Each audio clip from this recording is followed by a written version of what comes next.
Healing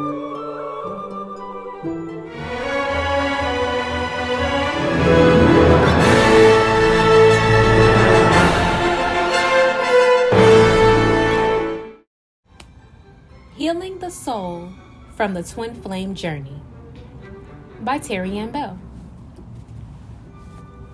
It's a pleasure to meet you. I am Terriann Belle, and I want to thank you for joining me today. Welcome to my book and series I've written, Healing the Soul from the Twin Flame Journey. In this series, we will discover the twin flame journey, as well as learn how we can heal ourselves throughout this journey in order to heal, grow, and evolve in life. Take a deep breath, relax, and enjoy.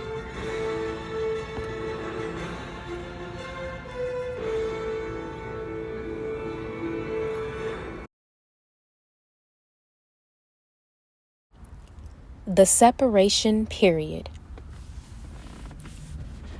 The separation period of the twin flame journey is the most crucial phase of the entire process. This is the phase that cuts deeply in your heart. It is the most hurtful heartbreak you will experience in your lifetime. The pain of the separation is felt deep within your soul. However, despite all of the pain that comes with the stress of the separation period, this is all for a greater purpose. The purpose of the separation period is preparation to grow into the version of yourself needed to obtain this connection. But it is also to grow and strengthen your relationship with God, the divine, the Most High, the creator of this universe, and to increase your faith in God and your trust in this process. The separation period teaches us to choose peace over stress. Let's go a little further into the separation period. The separation period of the twin flame journey is merely a preparation season. It is not a setback, but a set up for greatness. It is a temporary time period where you will be working one-on-one with God in order to grow into the version that God ordained you to be. It is a process in which you will experience an influx of emotions and triggers, not meant to hurt you, but to grow you. There is no growth without pain. This process puts you under a lot of pressure. Diamonds are made under pressure, and like the diamond, you feel as if you've been put in the fire. You would not be put through the fire if a great and wondrous outcome was not going to be given to you by the end of it all. With the yin and the yang, all of the bad that comes with the stress of this process will all be balanced out in the amount of good that you will receive for your sacrifice. God is ordering your steps, and the entire journey is heading in a direction that is directed by God, but it all leads back to where you want to be, to where you are meant to be. You just had to take a very long detour to get there. In Ecclesiastes chapter 3, verses 1 through 8, it talks about how there is a time for everything. There's a time to be together and a time to be apart. There's a time to speak and a time to be silent. There's a time to mourn and a time to laugh. Our job is to accept what time it is, obey God, and trust in the process.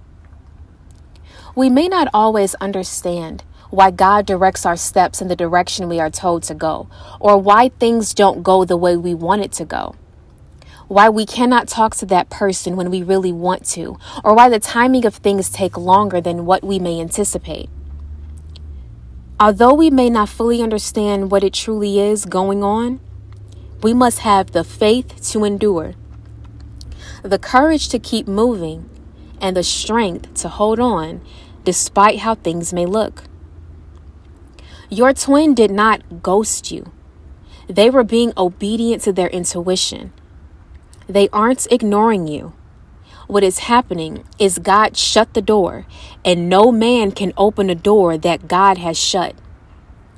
Not even you. The separation period is preparation to become the person that God has created us to be, our higher self. When we are our higher self, we operate from a place of love towards ourselves and everyone we come into contact with.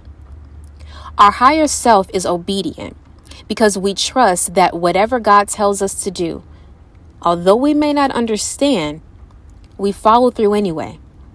Because in past experiences, like the separation period, we obeyed even when it was tough, but the reward that came later was worth it. We've seen the fullness of being obedient. Our higher self is consciously aware of our present moments. Whatever we go through and live through has a greater purpose as we see that the Lord guides our directions every step of the way. The separation period teaches us to lean not on our own understanding. Our higher self lives a peaceful mindset, knowing and trusting that everything is meant for our highest good, even the things that can look uncertain. It is our higher self that lives through faith. We cannot see faith, but we can feel it. We cannot see the air we breathe, but we know it's there. When we take a breath, we cannot see God, but we know God is there watching over us. The same faith that we have in God is the same faith we are to have in our connection with our twin flame, because this is a divine connection, ordained and orchestrated by God. Your twin flame is the other half of your soul. Your soul never leaves your body. Thus, your other half can never truly leave you because that is your soul. Your twin has a piece of your soul in their body. You share the same soul.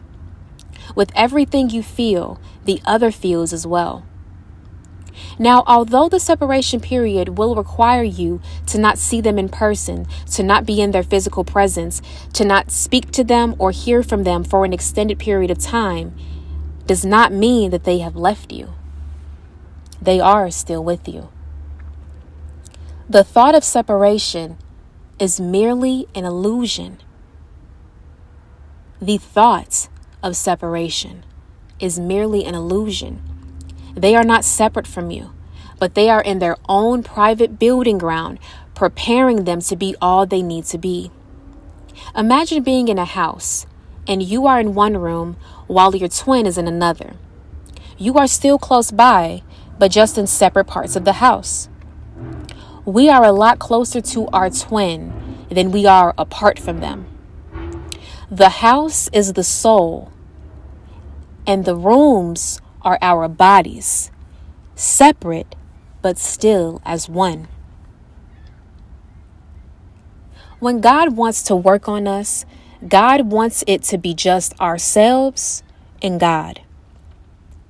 How can God truly work on us if we are not by ourselves in privacy while God is teaching us, healing us, and communicating with us of what we need to know? When Moses was getting the 10 Commandments, he was off on a mountain by himself for 40 days and 40 nights. God orchestrated it that way so that God can work on Moses in secret, so that Moses could come back to his people and give them the wisdom he just acquired. When Jesus was growing throughout his adolescent years, he spent years by himself in nature, away from everybody, so that God could work on him to be what he needed to be, the Messiah. Notice how both people were off by themselves when they needed to grow into a better and stronger version of themselves.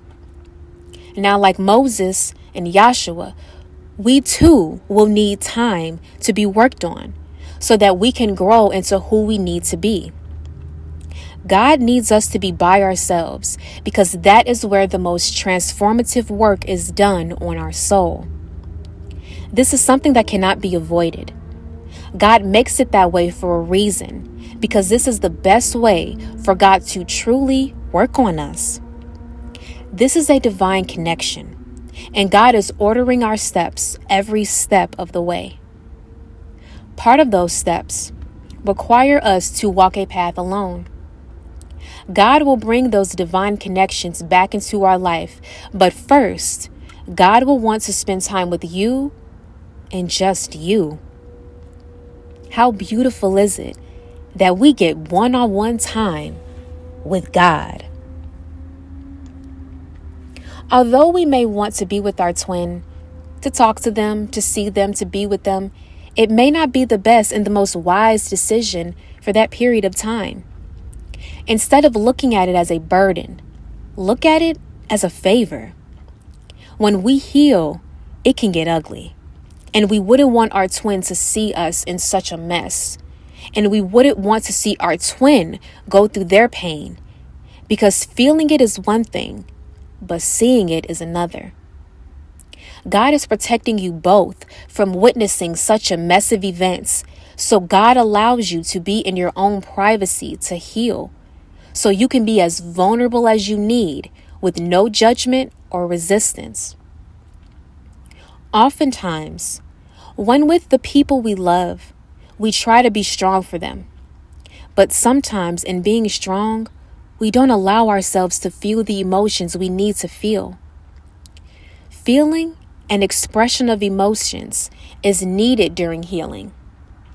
God allows us to have the freedom to let the healing get as messy or as ugly as it needs to be. And it is okay, because no one is around to see it, not even our twin. Think back to one of those crying spells you had when you were grieving over your twin. Would you want them to see you like that? God is doing you a favor by keeping you private. It's not a separation, but a private transformation. This concludes this part of the series. I hope you enjoyed listening. Please subscribe to my channel so you will be notified when I release the next part of this series. Thank you so much for joining me. I am Terriann Belle. Have a beautiful day.